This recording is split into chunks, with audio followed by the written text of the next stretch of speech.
nosso querido jornalista Jorge Serrão. Eu quero registrar a presença aqui, a nossa audiência hoje está muito ilustre, viu? A Tereza Mainardi, jornalista, influenciadora, está aqui com a gente hoje. Quero agradecer, eu não sei se eu já falei do Roberto Gil, do Radel Conservador, mas fica novamente aí. Não.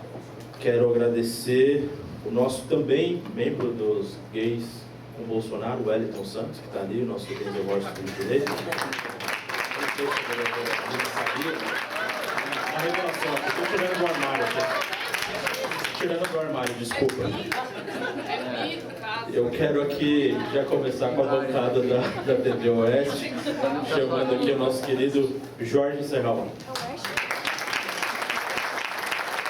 Enquanto o Jorge Serrão se aproxima, eu quero falar aqui dos meninos do PCO. Vocês podem ficar de pé, por favor?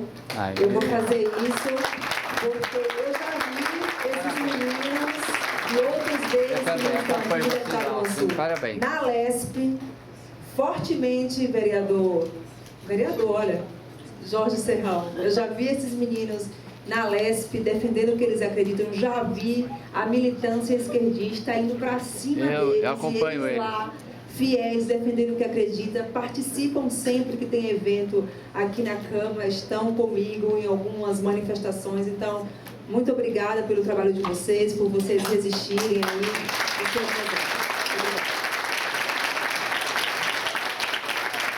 Bom, saudações a todos, saudações à nossa mesa, lutadores da liberdade. Vamos lá, ser bem simples e objetivo. A anistia é imprescindível. A gente não pode deixar de falar da anistia em nenhum espaço. A gente não pode permitir que parem de falar da anistia.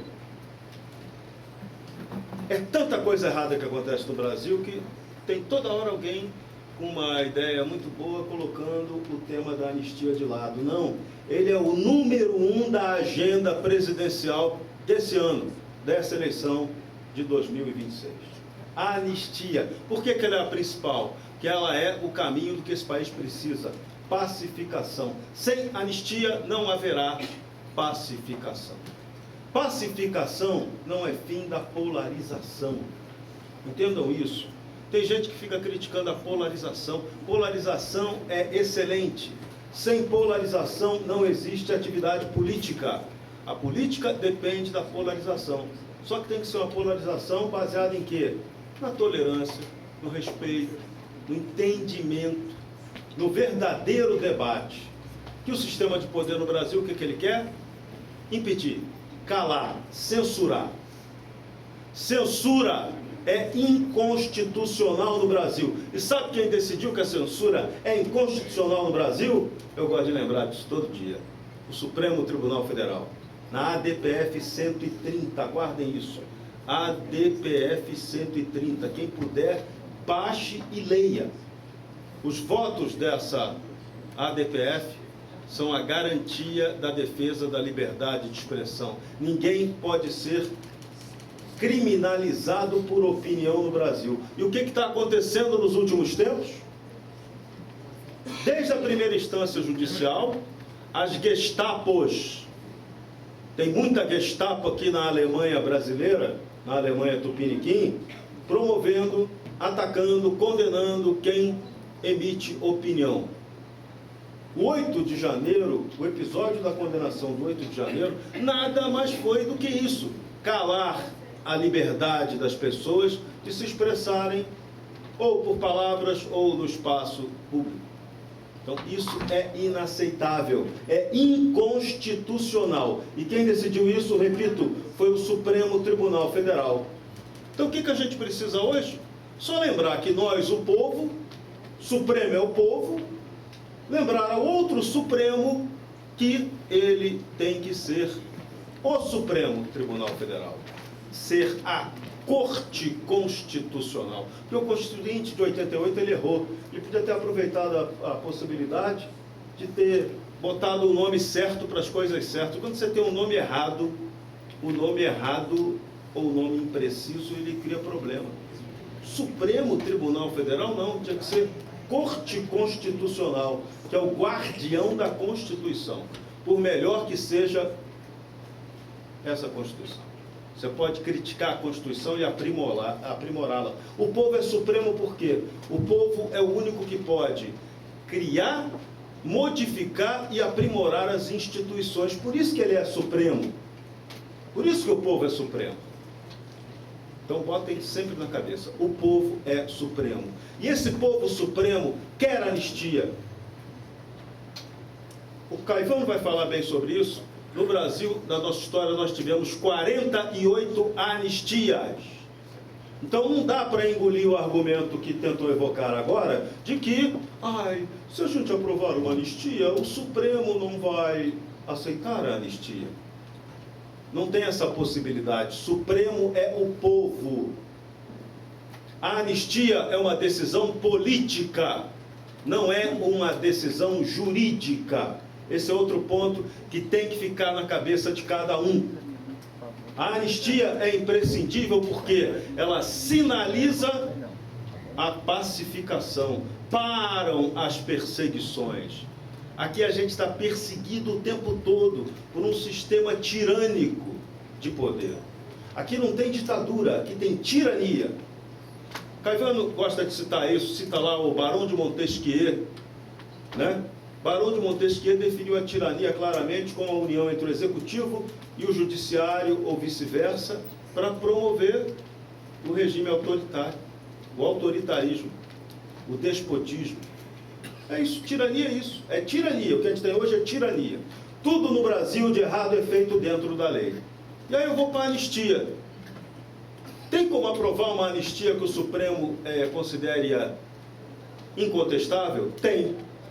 Basta revogar os artigos 3, 5, 9, L e M do Código Penal, que foram inseridos ali pela lei do Estado Democrático de Direito. Que deboche! Tem uma lei que cria um entulho autoritário. É só eliminar 3, 5, 9, L e M, todos os crimes relacionados ao 8 de janeiro cessam. Cessam. Acabou, não tem crime. Vai todo mundo solto, isso é automático, isso era fácil de fazer, essa era a campanha mais objetiva de anistia que tinha que ser defendida. Por quê? Todos do 8 de janeiro foram punidos previsivelmente por esse entulho autoritário. Quando ele foi promulgado em 1º de setembro de 2021 e foi elaborado pela esquerda brasileira, a intenção daquela lei do Estado Democrático de Direito era punir os bolsonaristas. E eu falei isso no dia que ela foi aprovada, na TV Jovem Pan. E teve nego que me chamou, esse cara é um maluco, está falando isso. Pois é, o hospício aconteceu anos depois. Todos foram punidos por uma lei brutalmente autoritária e mal intencionada. Então, cuidado. A lei, a gente tem que respeitar a lei. Mas a gente respeita e obedece a lei que tem legitimidade e legalidade. A lei nazista, fascista, comunista, não é para ser obedecida. Ela é lei.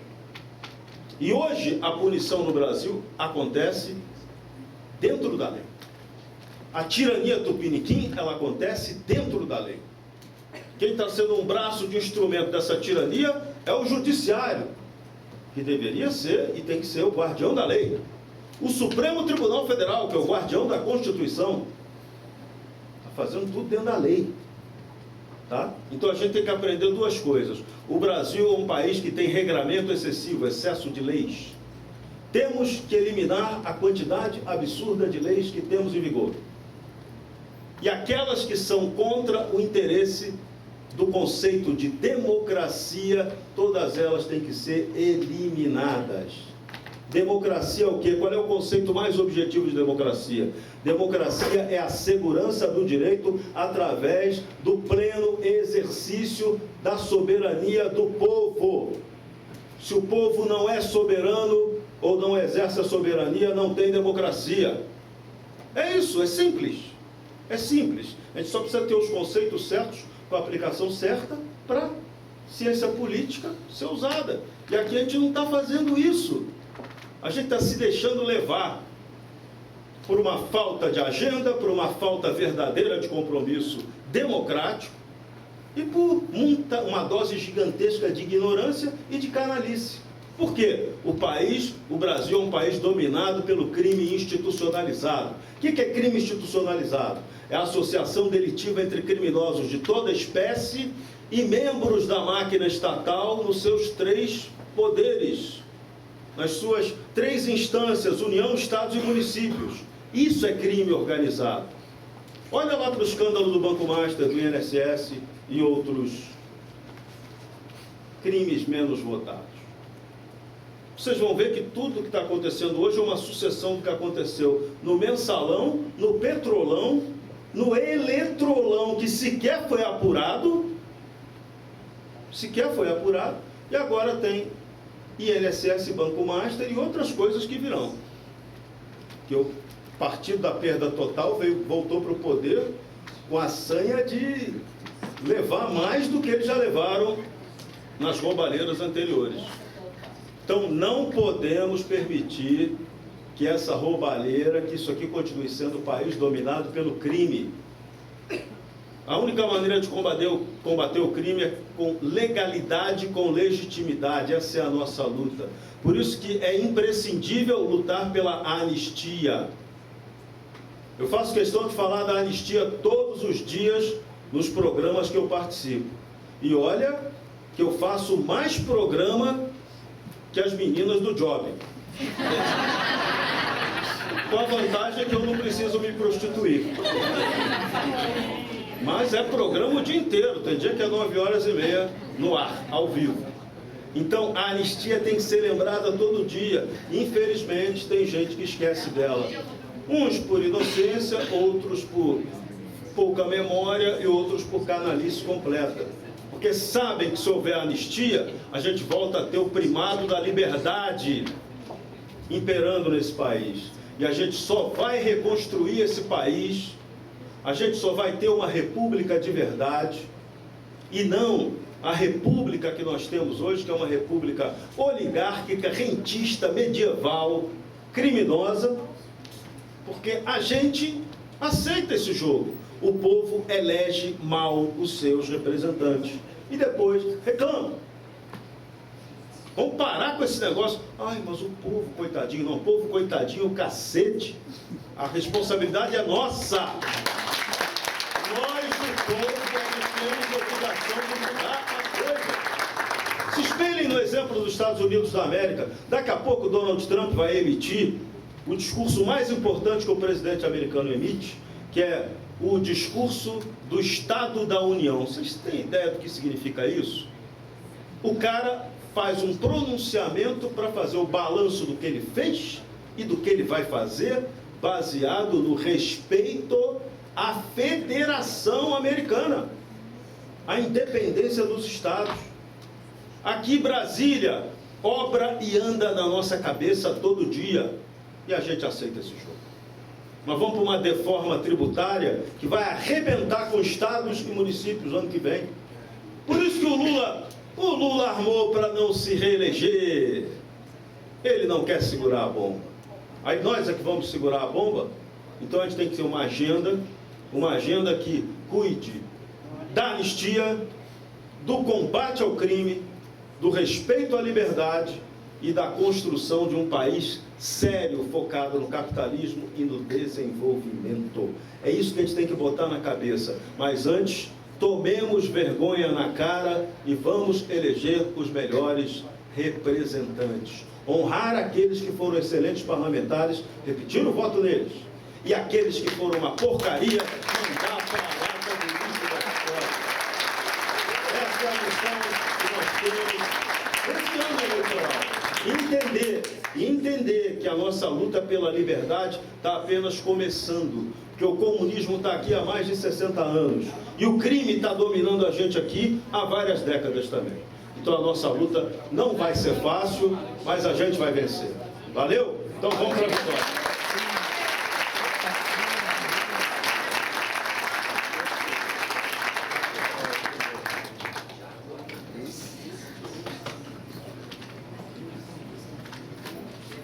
Muito obrigado, Serrão. Eu estava conversando com a vereadora Soraya